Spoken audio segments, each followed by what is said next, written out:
Hi team, in this video I'm going to talk about how to install a Enerdrive Dual Battery Kit in a VW Crafter.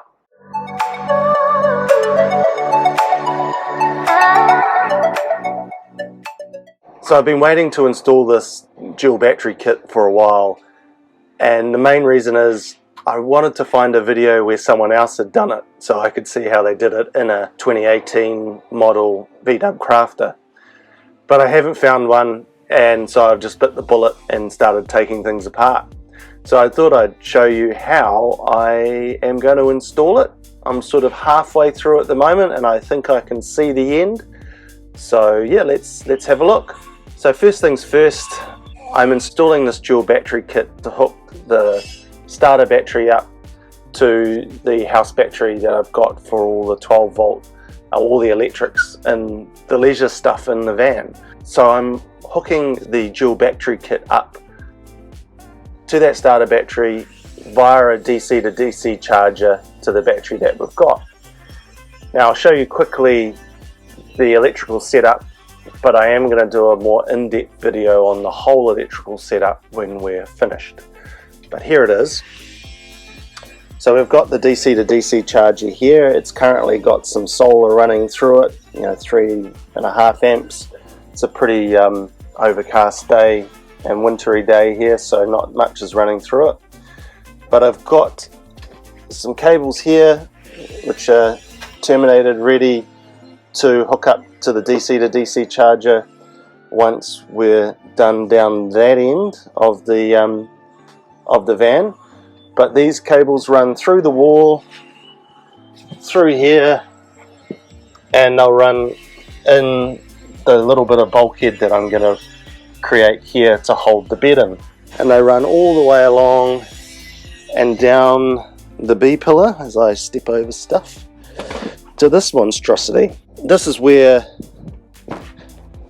the double seat sits, and this is where the actual seat's going to be moved to hopefully soon. Once the shop's ready to fabricate it for me. The battery is found in this model Crafter, which is really the new shape, under the passenger footwell. That's the battery there.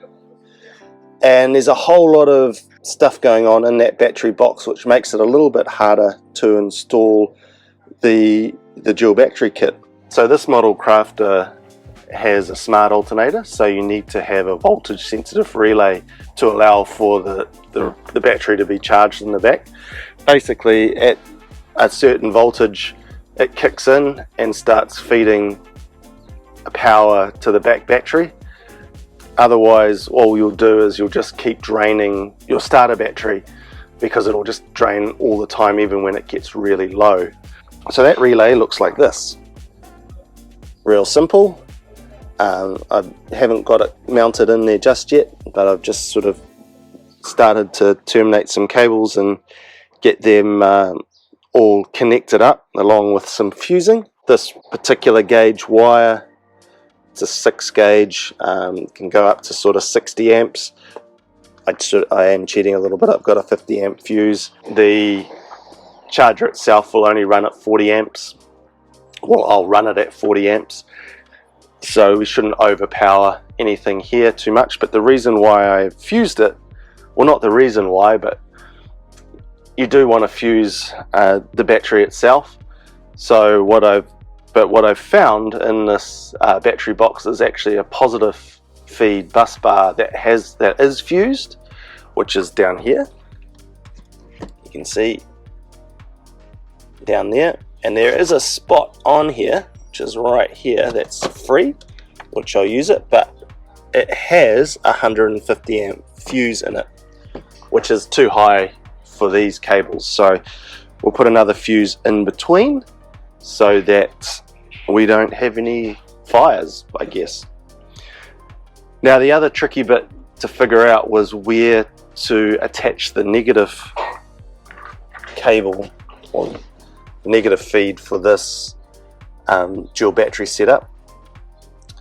This is the negative terminal here, and there's actually really nothing to attach another cable to. This setup is part of the smart alternator, so it's reading the voltage through that, And then this cable here is actually where it runs through to a bolt to terminate the negative cable. Now what I'd found is some videos showing the older shape Crafter, where under here is where the bolt terminates, and there was a bit of plastic that you could just undo to get to that bolt. So what I was worried about was having to take basically the whole floor out, which meant taking some of the dash off to find this bolt to run the cable to. So I started to get down on my hands and knees and start to figure out how I'm going to take this apart. And then I look up and I see this. Now under there you see that cable running out. Oh, that's what I'm terminating to, but the rest of it, or that other cable, is from the battery itself. So it's right up under the passenger footwell. I don't think you need to take this off, the cover for the jack and everything, to get to it. I found it after I'd taken it off, but I'm pretty sure it's just under there. And just undo that bolt and run another feed to it for the DC to DC charger. So that's the theory. Let's crack into getting it finished.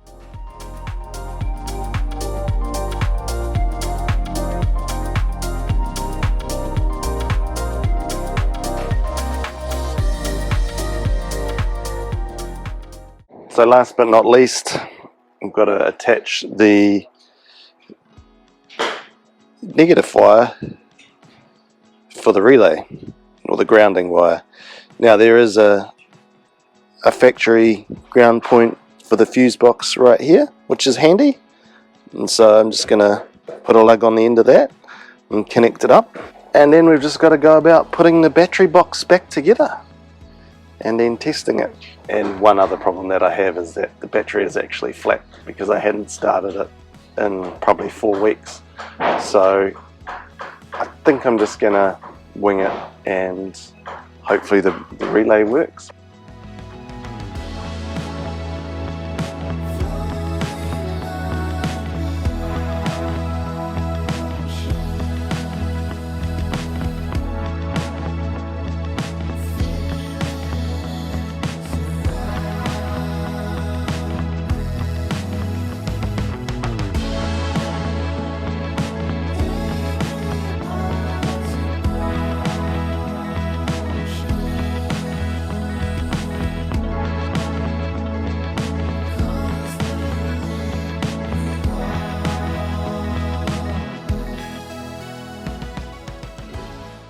So we're almost there. What I'll do now is start putting the battery back. We'll get that charged up. Then we need to put in an ignition sensor. Because the DC to DC charger is both solar and alternator. It switches between the two and it prioritizes the alternator. So when the alternator is turned on, the solar doesn't come in. Just in this particular setup anyway. So as you can see here, it's got an ignition lug next to the battery inputs. So I just need to basically piggyback a wire from the fuse box to here, and we use a little double mini blade fuse thing. So as you can see, you whack the 2 fuses in there and then you connect it up, say like that, with the fuses in it, and then run the wire through. Alright, so we're all put back together and let's get this thing charged up and back working again. I'll leave the seat out for the moment, just because this is the second time I've had to jump start this battery, so it could well be poked by now, but we'll see. If we have to put another one in, so be it. So fast forward to another wet and wonderful day out there in sunny Auckland town. and I've recharged the battery. I recharged it a couple of days ago and let it try and get up to voltage again so we can get the relay to switch over. And I've just been for another drive to the hardware store just to pick up more stuff, you know, just the general. And let's see if it is charging. And there we go, 29.9 amps. So that means that we have some charge going in from the starter battery for the van. I've only got it set at 30 amps at the moment, just for while we build, because we're not really discharging the battery that far. So I want to get it up to voltage, but I don't need to be pouring maximum charge into there for the moment. So I'm going to chalk that up to a success. We've got the dual battery system in, charging. We've got the rest of the electrical system is almost there. So we'll do a video, like I've said, we'll do a video of that on a later date. But if you like videos like this and you want to follow our van build of this 2018 medium wheelbase VW Crafter, please click that subscribe button, hit the notification bell so you know when we upload another video, and we'll catch you in the next one.